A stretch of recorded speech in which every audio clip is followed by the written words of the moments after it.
నమస్తే. ఇప్పుడు మీరు చూడబోతున్న వీడియో ఖచ్చితంగా మీకు ఉపయోగపడుతుంది, నచ్చుతుంది కూడా. మరి మీకు నచ్చిన విషయం నాకు తెలియాలి అంటే ఈ వీడియోని మీరు లైక్ చేయాలి, షేర్ చేయాలి, అలాగే మన ఛానల్‌ని సబ్స్క్రైబ్ చేయాలి. మీ సపోర్ట్‌ని నాకు అందిస్తారు కదా! ఓకే. ఇప్పుడు వీడియోని స్టార్ట్ చేద్దాం. నమస్తే. Welcome to our channel. నేను కుప్పా పద్మిని. ప్రస్తుతం మనతో పాటు ప్రముఖ ఆధ్యాత్మికవేత్త, ప్రముఖ న్యూమరాలజిస్ట్ లక్ష్మీ నరసింహస్వామి ఉపాసకురాలు శ్రీమతి స్రవంతి గారు మనతో పాటు ఉన్నారు. మాట్లాడదాం. అక్క నమస్తే అక్క. నమస్తే పద్మిని. Welcome back. ఏమన్నారు? కుప్పా పద్మిని కుప్పా. Sorry sorry. పర్వాలేదక్క. అయ్యో ఇంటి పేరు అయ్యో మీరు ఏదైనా అనొచ్చు. ఊరికనే అనేస్తాం అక్క అక్క అని. You can say anything. మరి ప్రేమిస్తున్నప్పుడు అన్ని తీసుకోవాలి కదా. ఎనీవేస్ ఎలా ఉన్నారు? సూపర్. After long time. ఎలా ట్రిప్ అంతా ఎలా జరిగింది? వే డిడ్ యూ గో? తెలియని ప్రేక్షకులు, నాకైతే తెలుసు కానీ ప్రేక్షకులకు తెలియదు కదా, ఎక్కడికి వెళ్ళారు? కుక్కే సుబ్రహ్మణ్యేశ్వర స్వామి క్షేత్రానికి వెళ్ళాము. చాలా అసలు అరుణాచలం ఎలా ఉందో కుక్కే సుబ్రహ్మణ్యేశ్వర స్వామి క్షేత్రంలో కూడా అలానే ఉందన్నమాట. మనసు ప్రశాంతంగా ఉంటుంది.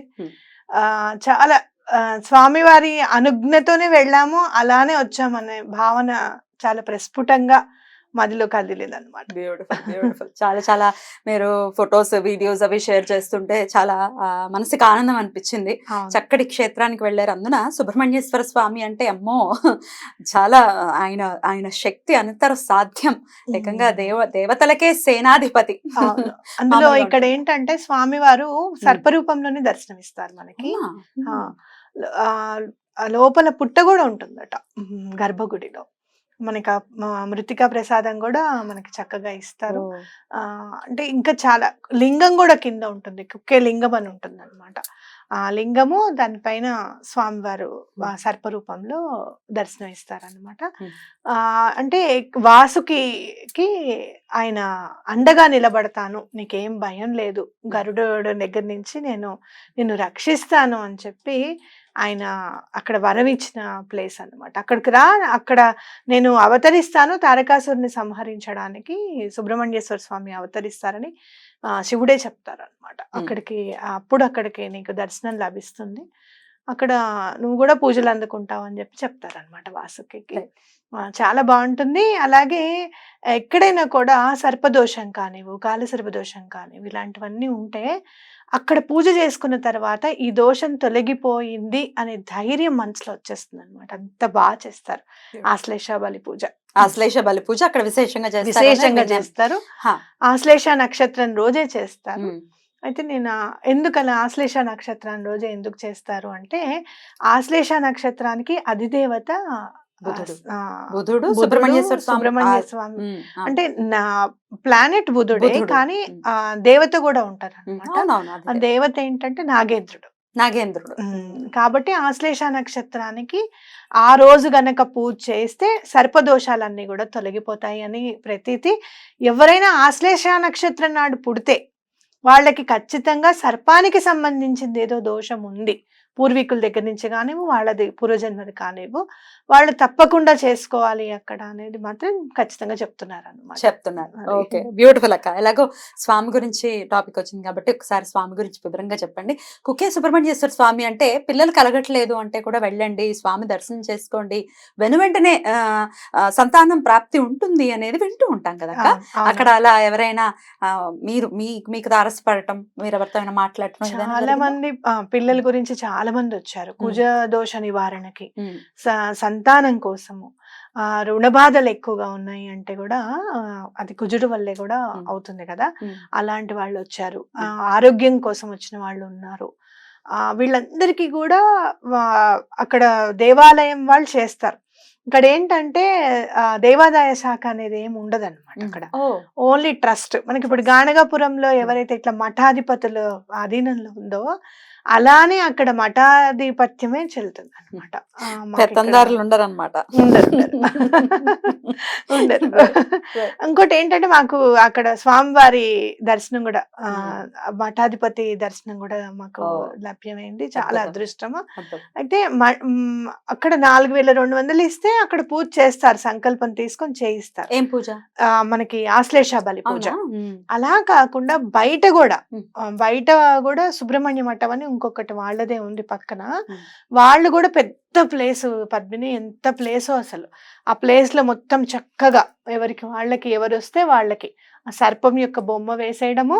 అక్కడ మండలం వేస్తారనమాట. మండలం అంటే సూర్యుని మండలం ఉంటుంది. అది కాక 76 స్క్వేర్స్ వచ్చేటట్టు ఉమ్. చతురస్రాకారం వేసి దాంట్లో 76 గళ్ళు. స్క్వేర్ ఉమ్. గళ్ళు ఉండాలన్నమాట, స్క్వేర్స్ ఉండాలి. ఉమ్.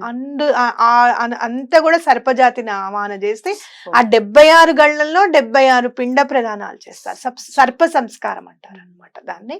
అలా చేసి మళ్ళీ అష్టనాగులు ఉంటాయి కదా, ఆ అష్టనాగుల్ని కూడా ముగ్గులు ఆవాహనం చేస్తారు. ఎంత అసలు నాగేంద్రుడు వచ్చి కూర్చున్నాడు మన దోష నివృత్తి కొరకు అని చెప్పి ఖచ్చితంగా కనిపిస్తుంది.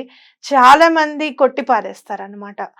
ఎక్కడైతే విషము కాటు వేసిన తర్వాత పాము వెనక్కి వచ్చి మళ్ళీ తీసుకుంటే విషం వెనకాలకు వస్తుంది అని నేను విన్నాను చాలా శ్వేతనాగ సినిమాలో కూడా చూపించారు ఇది. విన్నాను. ఉమ్. కానీ నాకు మాత్రం అక్కడ పూజ చేసుకుంటుంటే నాకు అనిపించింది నాగేంద్రుడు వచ్చి మనకంత పాప పరిహారం చేస్తున్నారు స్వామి సర్ప సంస్కారం స్వీకరించి అని ప్రస్ఫుటంగా కనపడింది. మనం కూడా అష్టనాగ పూజ చేయించాం, కొంతమందిని తీసుకున్నారు. నేను ఎందుకు చేయించుకున్నాను అంటే తప్పకుండా ఎందుకంటే మనం ఎందుకు చేయించుకున్నాము అంటే నలుగురికి ఉపయోగపడుతుంది కదా ఆన్సర్, సేమ్ యాజ్ 520741 లాగానే. కాబట్టి ఎందుకు అని అంటే బావగారి దాంట్లో 4 ఉందన్నమాట, డెస్టినీ నెంబర్ 4. సో నేను న్యూమరాలజీ పరంగా కూడా 4 అంటే రాహు కిందకి వస్తుంది కాబట్టి ఏదైనా రాహు దోషం ఉండాలి, లేకపోతే అదే నెంబర్లో ఎందుకు పుడతారు. అంటే దోషం తీసేసిన తర్వాత రాహు ఇచ్చే మాలిఫిక్ ఎఫెక్ట్స్ అంటే బ్యాడ్ ఎఫెక్ట్స్ మాత్రమే తెలుసు, కానీ రాహు చాలా పర్ఫెక్ట్ గా కూర్చోబెడతాడు అనమాట. చెప్తుంటారు కదా, తీసుకెళ్ళి ఎక్కడో మళ్ళీ అందరు కూడా అందరు ఆ రేంజ్ లో కూర్చుంటాడు.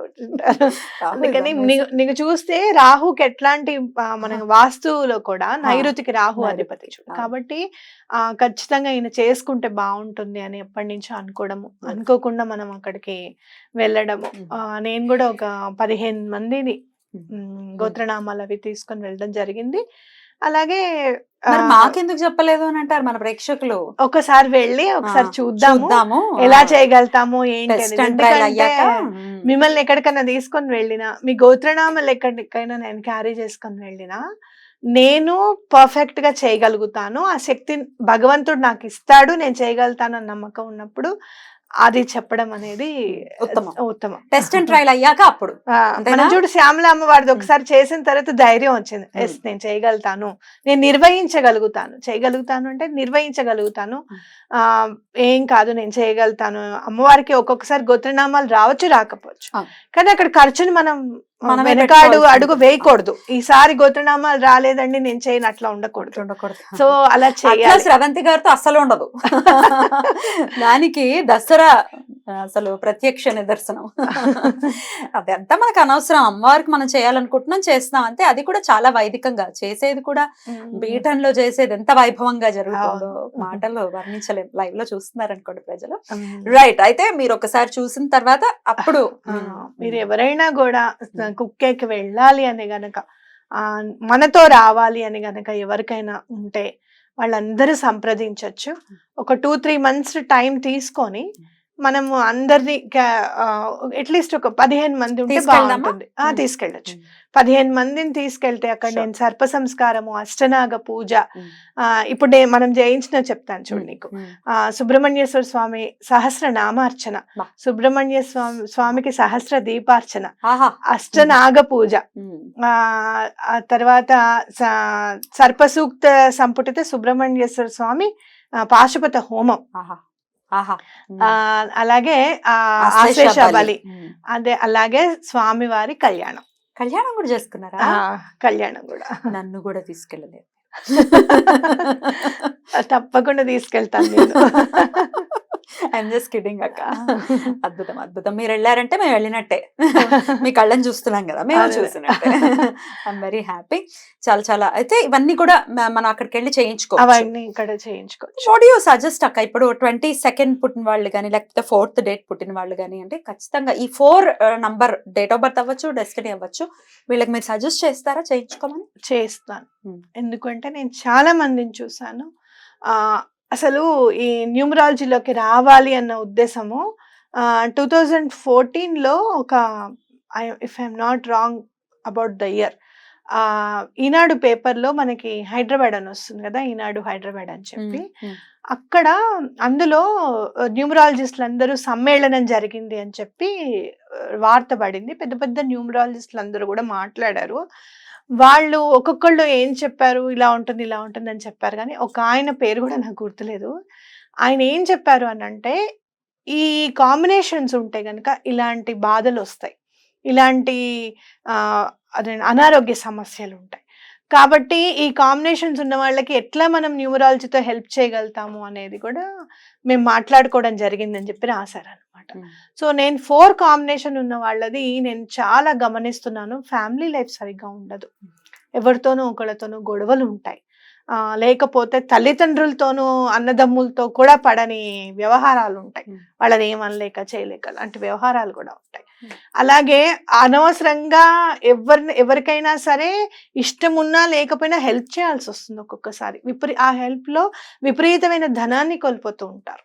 ఇట్లా ఈ 4 ఫస్ట్ కానీ బర్త్ నెంబర్ కానీ డెస్టినీ నెంబర్ కానీ ఉన్నవాళ్ళు. సో ఇలాంటివన్నీ ఉంటే గనక 7 కూడా మీరు మళ్ళీ. But what if birth is 4 and destiny is 7? ఒక రకంగా సర్పదోషం ఉన్నట్టే. మీరు అది మనం జాతకంలో మీరు చూసుకుంటే గనక ప్రస్ఫుటంగా కాల సర్పదోషం కనపడుతూ ఉంటుంది. పిల్లలకి చాలా ఇబ్బంది పడతారు వీళ్ళు. పిల్లలు పుట్టిన వాళ్ళు పోవడం కానీ లేకపోతే ఏదైనా డిస్టర్బెన్స్ మాత్రం ఖచ్చితంగా కనిపిస్తుంది అనమాట. సో వాళ్ళందరికీ మీరు సజెస్ట్ చేసేది కుక్కే వెళ్ళటం, ఈ క్రతువులు చేసుకోవటం. ఖర్చుతో కూడుకున్నవాక? ఖర్చుతో అంటే మనము ప్లాన్ చేసుకోవచ్చు. అంటే మరీ పెద్దగా ఏం కాదు, మనమే తీసుకెళ్తాం కాబట్టి మీరు బలానా టైంకి ట్రావెలింగ్ ఒక్కటి ఎప్పుడైనా కూడా ఇంతమంది వెళ్తున్నప్పుడు ట్రావెలింగ్ కి ఇబ్బంది అవుతుంది. అయితే నేనేమనుకుంటుంటే మీరు అందరూ కుక్కేకి ఈ టైంకి వచ్చేసాయండి, పూజ నేను మొత్తం అంతా చేయించేస్తాను. భోజనం ఏర్పాటు చేయడం కూడా చాలా ఈజీ మనకి. ట్రావెలింగ్ తీసుకెళ్లడమే చాలా కష్టం. ఎందుకంటే హైదరాబాద్ నుంచి ఎక్కడెక్కడి నుంచైనా రావచ్చు వాళ్ళు. మనం టైంకి ఇక్కడికి రావాలి అని అంటే, ఫర్ సపోజ్ ఎవరైనా విజయవాడలో ఉన్నారనుకుందాం, వాళ్ళు మళ్ళీ హైదరాబాద్కి ట్రావెల్ చేయాలి, మళ్ళీ కుక్కేకి ట్రావెల్ చేయాలి. ఇదంతా కాకుండా ట్రావెలింగ్కి వాళ్ళు వచ్చేస్తే ఆ టైంకి పూజ భోజనం మీకు అన్ని కంప్లీట్ అయ్యేలాగా నేను చూస్తా. అయితే కుక్కేలో పూజ చేసుకున్న తర్వాత మళ్ళీ ఖచ్చితంగా ఇంటికి వెళ్ళిపోవాలి. వేరే ప్లేసెస్ అవి చేయకూడదు, వెళ్ళకూడదు అన్నమాట. రైట్ అక్క. అయితే ఇది ఖచ్చితంగా పూజకి గోత్రనామాలు ఇచ్చుకోవడం కాదు, వాళ్ళు మనుషులు వెళ్ళాలి అక్కడ. వెళ్ళాలి పూజ అంతా చేసుకొని చక్కగా స్వామివారి కళ్యాణం కూడా మనకి చేసుకుంటే మనకి చాలా అక్కడ మఠంలో కానివ్వు చాలా అసలు మంచి పేరు వచ్చింది అనమాట. నీకు నేను అష్టనాగులు చూపించాను చూడ, నాగులు వేయడానికి నాకు 1.5 hours పట్టింది. నేను ఫోటో ప్లే చేస్తాను, ఒక్క దాన్నే వేసాను. నీకు తెలుసు కదా నేను వంగకూడదు అని, కానీ స్వామి నాకు ఇచ్చిన అవకాశంగా భావించి ఎలా అయినా సరే వెయ్యాలి అని చెప్పి వేసాను అనమాట. చాలా మందిని ట్రై చేశారట ముగ్గు వేయడానికి రమ్మని చెప్పి, అందరు బిజీగా ఉన్నారు. ఆశ్లేష బలి పూజ అంటే కిక్కిరిసంగా ఉంటుంది, అసలు బాగా ఎక్కువగా ఉంటారు జనాలు. సో అష్టనాగ పూజ అవి వేయడానికి నాకు 1.5 hours పట్టింది, కానీ చాలా బాగా వచ్చింది పూజ. వాళ్ళందరూ పూజ చేసుకుంటుంటే నాకు ఎంత హ్యాపీగా అనిపించిందో. అయితే ఇప్పుడు ఈ పర్టికులర్ గా మీరు ఎప్పుడు ప్లాన్ చేస్తారనేది నేను కొన్ని రోజుల్లో అనౌన్స్ చేద్దాం అక్క, ప్లాన్ చేసుకుని. ఎందుకంటే మనకి కనీసం ఒక 5 లేకపోతే ఒక 10 మంది, మాక్సిమం ఒక 15-20 మంది కంటే మనం తీసుకువెళ్ళలేము. అంటే పూజ కూడా అంత బాగా జరగాలి కదా, మళ్ళీ ఏదో అందరినీ తీసుకెళ్ళిపోయాము అయిపోయింది అన్నట్టు కాకుండా మ్యాక్స్ 25 members, అంతకంటే మనకి కష్టం అవుతుంది. ఎందుకంటే ఆశ్లేష బలి నక్షత్రం ఆ రోజు ఉండాలి.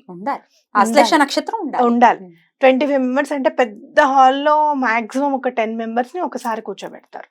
అదంతా 1.5 hours ఉంటుంది పూజ. మళ్ళీ ఇంకో 10 members ని తీసుకెళ్ళాలి. అంటే మంది ఎక్కువైతే మజ్జిగ పలచన అన్నట్టు, అలా పలచన కాకుండా మీ అందరికి కూడా పెరిగే పెట్టాలని నా ఉద్దేశం. Right. అయితే అప్పుడు 25 మందికే ఆ, మనకి అవకాశం స్వామివారి ఇవ్వచ్చు. కళ్యాణం. మీరు కుమారధార చూస్తే అసలు రాబుద్ది కాదు. చాలా మంది చాలా చోట్ల మనము నది కోసం చాలా దిగాల్సి వస్తుంది. ఎన్నో మెట్లు ఉంటాయి. కానీ కుమారధార అలా కాదు. 10 మెట్లు దిగితే చాలు కుమారధార అందుతుంది మనకి. Beautiful. ఇవన్నీ చూద్దాము ఉమ్. ఎప్పుడు ఏంటి అనేది వచ్చే ఎపిసోడ్స్ లో మేము తెలియజేస్తాం.